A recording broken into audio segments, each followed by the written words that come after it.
He's been the hero, the villain, and the friend. With the world reborn, what will Tony Stark be next? Welcome to the Complete Story Series. We take trade paperbacks and single issues and we break them down into digestible bites to help you understand. Then we read it dramatically back to you. All alterations to the panels, text, and images are to prevent copyright problems, and all art is owned by its respective companies. This takes place in the all-new, all-different Marvel after Superior Iron Man and the Secret Wars. And no, we don't have any answers from Superior.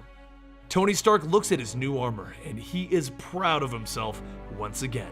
He did it. He made it better. He merged all of his armor types into one. It's armor that can change shape and color based on the mission, and armor that isn't attached to his biology so that it freaks people out. And is not attached to his brain, making him all weird and evil. He has to take this out on the town. But Friday, his computer informs him that he'll be late for a date with the prestigious Dr. Amara Pereira. And while Tony Stark is going on his date with her, something else is happening in Stark Tower, Japan. A woman in a mask comes crashing out of the building, shooting ninjas that are falling to the ground below her. But back with Tony Stark's date, things seem to be going well, except that the good doctor knows Tony's reputation as a womanizing playboy. He insists that he is changing. Like if he was trying to impress her, he'd have Thor fly in for a visit or something. The doctor turns to eat her cake and tells him to just be Tony Stark. She doesn't need all of the special treatment. So as Thor was beginning to land, Tony begins to wave her away. Go.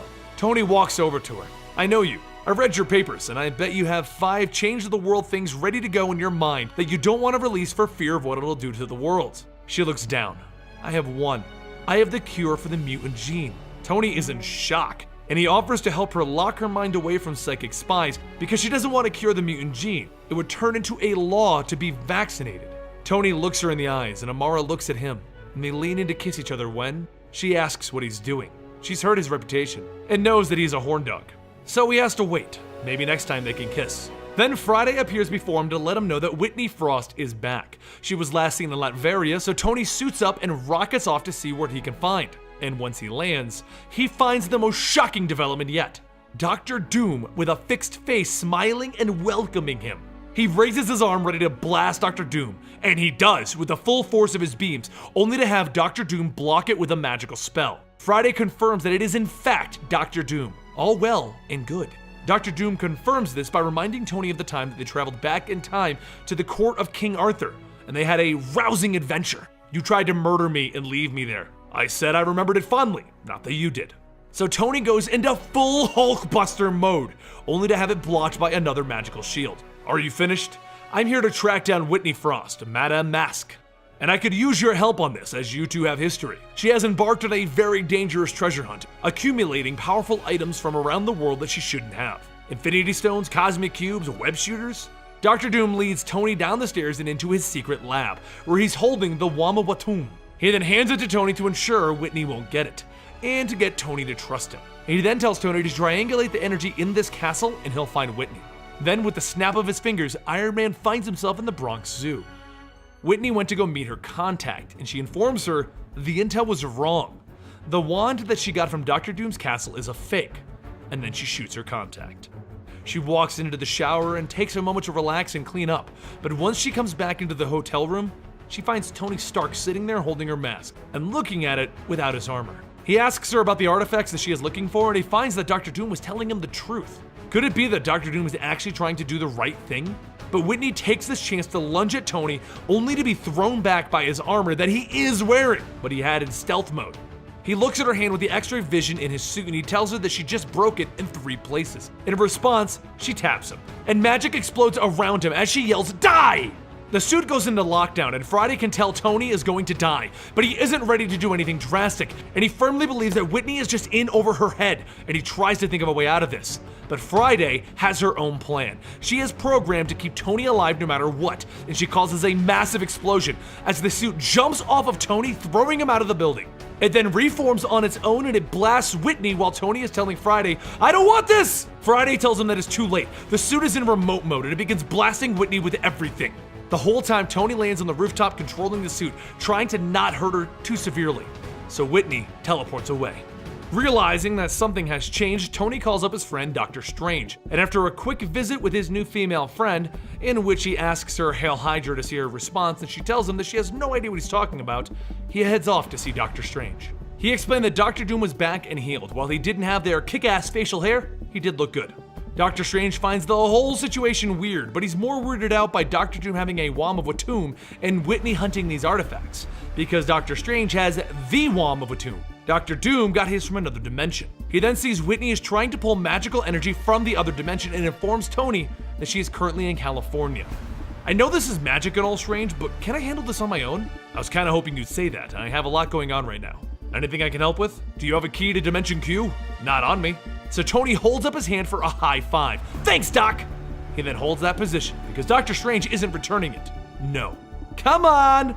I told you I would never do that again. You can do it, Doctor Strange! And he holds that position. And he holds it until Doctor Strange finally high fives him. Awesome facial hair, bros! I hate you. He heads off for California right away in his new stealth mode where he doesn't find Whitney, just an audio tape that she left for him. She apologized for the night before, but warned him not to come after her. She will kill him, and he's not the only one looking for her. At that moment, ninjas throw him out of the window. He finds himself on the beach in the moonlight, battling against ninjas that are throwing him around like a toy. After he gets tired of being their plaything, he activates a new armor mode, Samurai Iron Man, complete with a new Iron Man samurai sword. He begins fighting back, and he's able to stop them once he separates them so that they can't coordinate their attacks against him. And eventually he wins as he learns that they are wearing tech suits. Tech suits are kind of his thing. And then they all short out, killing themselves. Tony is stumped as to where to go next, but after a charity appearance at a hospital where he brings children-sized versions of his suits, Dr. Doom shows up again to inform him that he found Whitney at Mary Jane Watson's new club. Whitney was there to get another artifact a gentleman in the club was holding onto, and Doom and Iron Man showed up to stop her by trapping her in an energy bubble specifically designed to contain her. This just makes her madder, and she takes a hold of Doom. Friday then reports to Tony that she is also attempting to break into his armor, just before Whitney lets loose a magical explosion, throwing back Doom and Tony. She then jumps on Tony and begins tearing his mask off of his suit so she can disable the suit. Then, out of nowhere, Mary Jane cracks Whitney over the head with a mic stand. She knocked off Whitney's mask and right away realized the problem with that. Luckily, it was enough to break her hold on Tony and Doom gets back into the fight, blasting her with everything that he has, while Tony grabs Mary Jane and gets her out of the fight. As Mary Jane runs off, Tony asks Friday who that girl was. Mary Jane Watson, supermodel. Cool.